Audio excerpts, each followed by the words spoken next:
اسلام کا پہلا secret agent جن کی سیکرٹ انفارمیشن سے مدینہ کی ریاست اپنے فیصلے لیا کرتی تھی، اور یہ اتنا خطرناک ایجنٹ تھا کہ ایون بہت سارے مسلمانوں کو بھی اس بات کا پتہ نہیں تھا کہ وہ کون ہے۔ رسول اللہ صلی اللہ علیہ وسلم کے دادا عبد المطلب کے 10 بیٹے تھے، جن میں سے 4 کو آج تک یاد کیا جاتا ہے۔ ابو لہب، ابو طالب، حضرت حمزہ اور حضرت عباس۔ جیسے ہی رسول اللہ صلی اللہ علیہ وسلم نے مکہ میں اپنی نبوت کا اعلان کیا، مکہ کے سارے بڑے سردار مل کر آپ صلی اللہ علیہ وسلم کے خلاف ہو گئے، بلکہ رسول اللہ صلی اللہ علیہ وسلم کا سب سے بڑا دشمن ان کا اپنا ہی چچا ابو لہب تھا، جو ایک بہت ہی سخت اور ظالم انسان تھے، جو ہر ٹائم کسی نہ کسی طریقے سے آپ صلی اللہ علیہ وسلم کو نقصان پہنچاتا رہتا تھا۔ لیکن پورے مکہ میں آپ صلی اللہ علیہ وسلم کا سب سے اچھا دوست بھی انہی کے چچا ابو طالب تھے، جو ایک بہت ہی سافٹ اور رحم دل انسان تھے، جو آپ صلی اللہ علیہ وسلم کے ساتھ ہر دشمن کے خلاف مضبوطی سے کھڑے تھے۔ اور آخر کچھ سال بعد آپ صلی اللہ علیہ وسلم کے پہلے چچا نے اسلام قبول کیا، حضرت حمزہ رضی اللہ عنہ، جو ایک بہت ہی بہادر اور طاقتور واریر تھا۔ اور اب باقی رہے صرف ایک ہی چچا، حضرت عباس رضی اللہ عنہ، جو ایک بہت بڑے بزنس مین اور ذہین انسان تھے، جو ہمیشہ چھپ چھپ کر رسول اللہ صلی اللہ علیہ وسلم کی مدد کرتے تھے، لیکن لوگوں کے سامنے خاموش رہتے تھے۔ جیسے ہی مکہ میں رسول اللہ صلی اللہ علیہ وسلم کے سب سے بڑے ساتھی ابو طالب دنیا سے چلے گئے، اس کے بعد آپ صلی اللہ علیہ وسلم کا مکہ میں رہنا امپاسبل ہو چکا تھا، کیونکہ مکہ والے ابو طالب کے بعد مسلمانوں پر سخت ظلم کرنے لگے تھے۔ اسی لیے آپ صلی اللہ علیہ وسلم اپنے چچا کی وفات کے بعد اب مکہ چھوڑ کر کہیں اور ہجرت کرنے کی پلاننگ کرنے لگے، جس کے لیے انہوں نے اپنے صحابہ عرب کے ڈفرینٹ سٹیز کی طرف بھیجے، اور خود عرب کی ایک سٹی طائف کی طرف گئے، اور وہاں جو ہوا وہ ہم سب کو پتا۔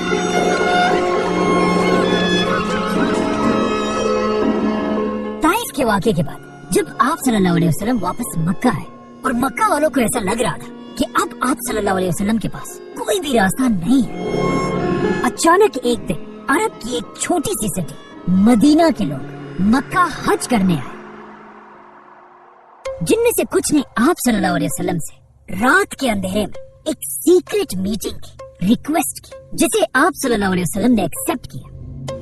اور جیسے ہی مکہ میں رات کا اندھیرا ہوا اور مکہ کے سارے لوگ سو گئے، مدینہ کے کیمپ سے 73 مرد اور 2 عورتیں باہر نکلی اور مکہ میں ایک پہاڑ کی طرف روانہ ہوئے۔ جیسے یہ لوگ میٹنگ کی جگہ پر پہنچے، انہوں نے دیکھا کہ سامنے سے صرف 2 لوگ ان سے ملنے کے لیے آ رہے، جن میں سے ایک تو محمد صلی اللہ علیہ وسلم تھے، لیکن دوسرے آپ صلی اللہ علیہ وسلم کے چچا اور ابو طالب کے بعد بنو ہاشم کے بڑے سردار حضرت عباس رضی اللہ عنہ تھے۔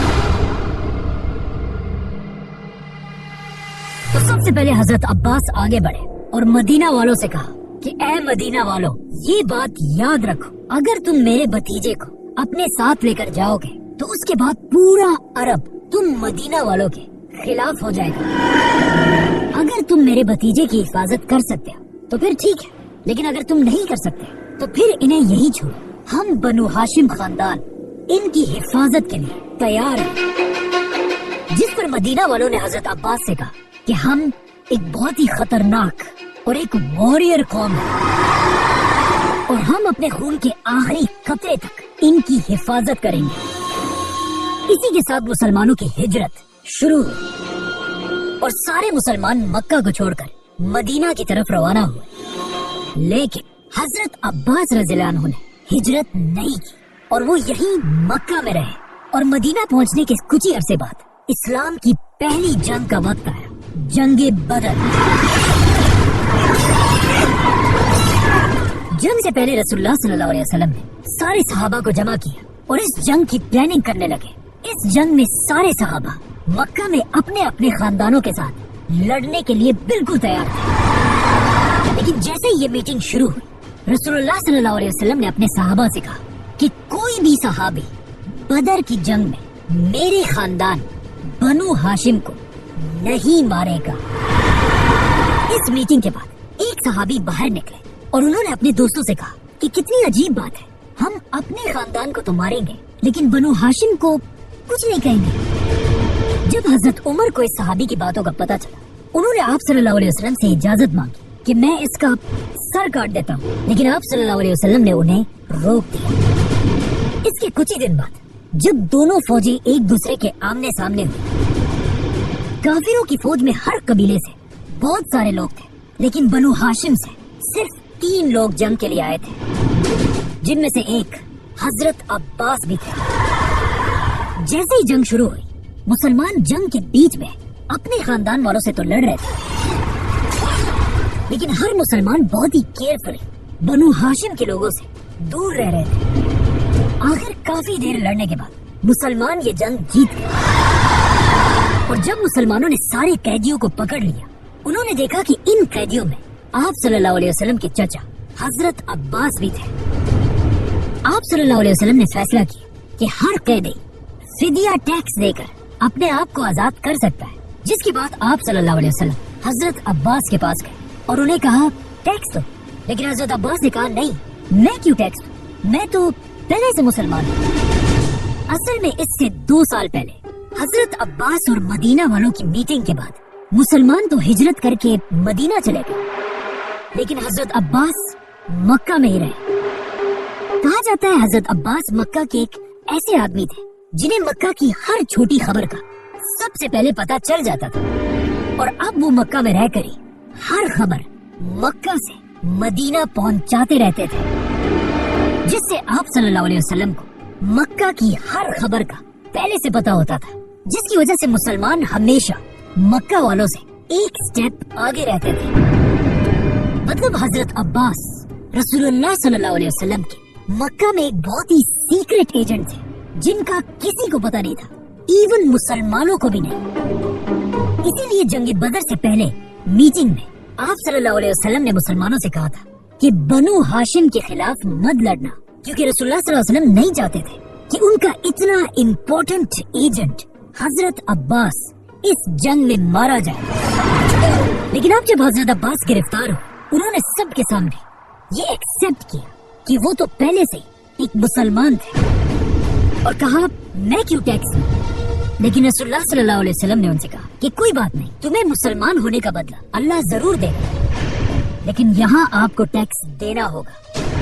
और हाँ, अपने साथ साथ बनु हाशिम के 2 लोगों का टैक्स आपने ही देना होगा। जिसकी बात आप सल्लल्लाहु अलैहि वसल्लम ने हजरत अब्बास को दोबारा मक्का भेजा और वो वहीं से एक बार फिर मुसलमानों की मदीना में मदद करने लगे। इसीलिए अगले साल जब मुसलमानों की दूसरी जंग शुरू हुई, जंगे ओहद,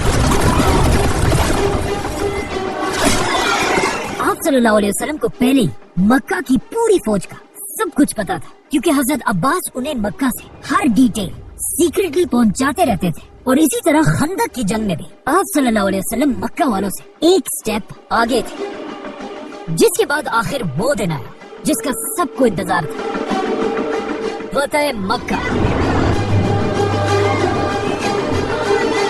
जैसे ही आप सल्लल्लाहु अलैहि वसल्लम 10,000 मुसलमानों के साथ मदीना से मक्का की तरफ रवाना हुए, और उधर मक्का में भी हजरत अब्बास को समझ आ गई कि अब और छुपने का कोई फायदा नहीं। इसीलिए वो भी अपने खानदान के साथ मदीना की तरफ रवाना हुए और रास्ते में मुसलमानों की फौज से मिलकर वापस मक्का को फतह करने आए, और इस तरह मक्का फतह हो गया।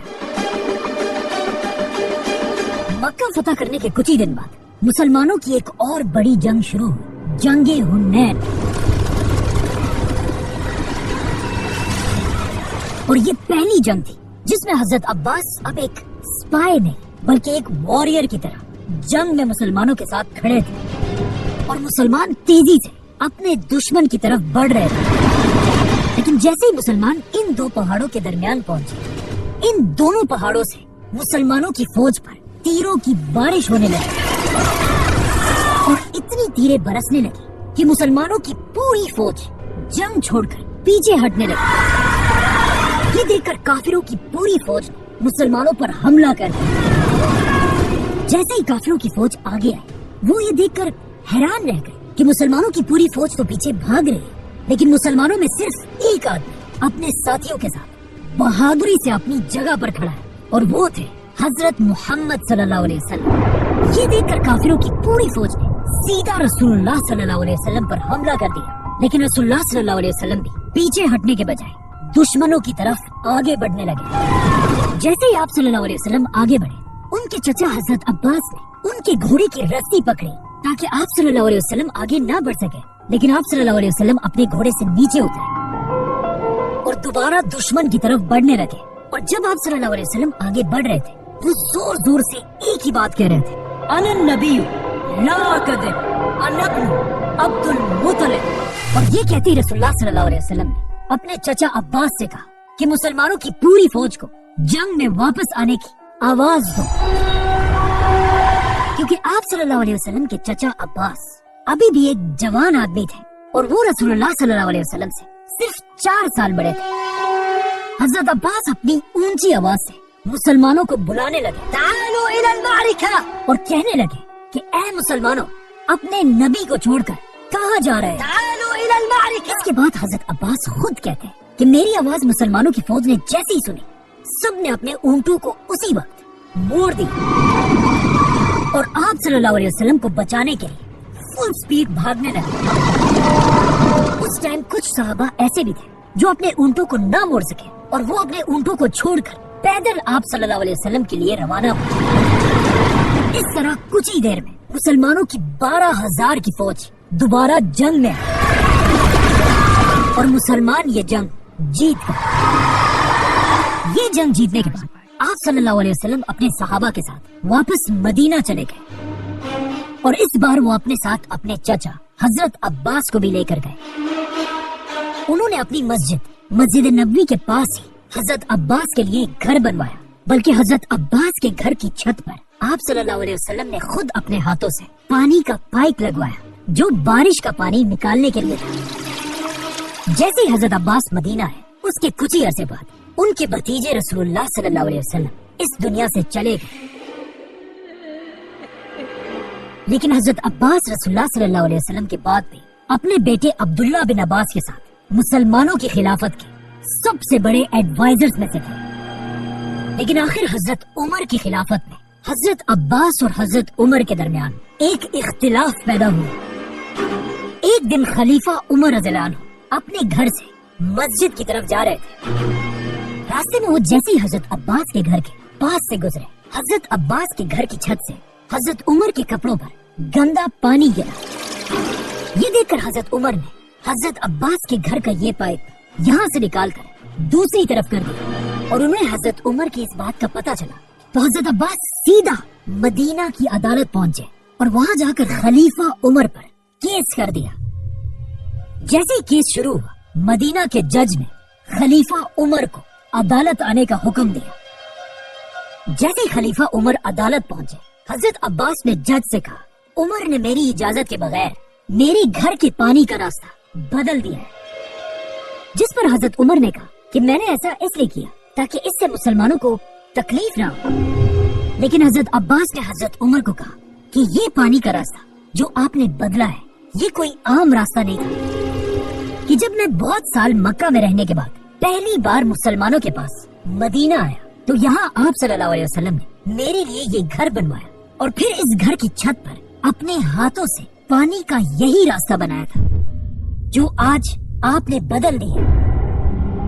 ये सुनते ही ऑफ कोर्स हजरत उमर अपनी बात से पीछे हटे और हजरत अब्बास से ये केस हार गए और सीधा हजरत अब्बास को लेकर उनके घर के पास पहुंचे और हजरत अब्बास को कहा, मेरे कंधों पर चढ़कर दोबारा इस पाइप को उसी तरह करो जिस तरह रसूलुल्लाह सल्लल्लाहु अलैहि वसल्लम ने लगाया था। लेकिन इसके कुछ ही साल बाद हजरत अब्बास ने ये घर खिलाफत के हवाले किया और हजरत उमर ने मस्जिद नबवी के साइज को बढ़ाने के लिए इस घर और इसके आसपास सारे घरों को गिरा दिया। और आखिर तीसरे खलीफा हजरत उस्मान के दौर में हजरत अब्बास रज़ियल्लाहु अन्हु इस दुनिया से चले गए। कहा जाता है हजरत अब्बास के जनाजे में इतने लोग मदीना में जमा हुए कि मदीना के कब्रिस्तान में पांव रखने की जगह भी नहीं थी। और इस इतनी रश में भी लोग हजरत अब्बास से इतनी मोहब्बत करते थे कि हर कोई ये कोशिश कर रहा था कि वो किसी तरह हजरत अब्बास के कब्र तक पहुंच सके। यहाँ तक कि खलीफा उस्मान भी मुसलमानों की इसी रश में फंस गए थे, जिसके बाद हजरत उस्मान ने मुश्किलों से अपने आप को मुसलमानों की इस रश से बाहर निकाला। और जब हालात और भी ज्यादा बिगड़ गए, हजरत उस्मान ने मदीना की पुलिस को बुलवाया और उन्हें हुक्म दिया कि लोगों को हजरत अब्बास की कब्र से दूर करें और सिर्फ बनु हाशिम को हजरत अब्बास के पास रहने दें। और इस तरह रसूलुल्लाह सल्लल्लाहु अलैहि वसल्लम के चचा, इस्लाम के पहले सीक्रेट एजेंट और आने वाली अब्बासी खिलाफत के दादा हजरत अब्बास रज़ियल्लाहु अन्हु को मदीना में दफना दिया गया। हजरत अब्बास की वफात के बाद आहिस्ता आहिस्ता खिलाफत राशिदा दुनिया से खत्म हो गई और दुनिया में मुसलमानों की एक नई हुकूमत बनी, बनु उमैया की हुकूमत। और अगले कई सालों तक उन्होंने ही दुनिया पर राज किया। लेकिन ऑलमोस्ट 100 साल की हुकूमत के बाद हजरत अब्बास की नस्ल के ही कुछ लोगों ने बनु उमैया खानदान के खिलाफ बगावत कर दी और उनसे सारी हुकूमत छीन ली और दुनिया में एक नई खिलाफत बनाई, जिस खिलाफत का नाम उन्होंने अपने ही दादा हजरत अब्बास रज़ियल्लाहु अन्हु पर रखा। और इस खिलाफत का नाम था अब्बासी खिलाफत, जिन्होंने आते ही दुनिया में अपना नया कैपिटल बनाया, बगदाद। और यहीं से दुनिया में मुसलमानों का एक नया दौर शुरू हुआ, जिसे आज तक इस्लामिक गोल्डन एज कहा जाता है।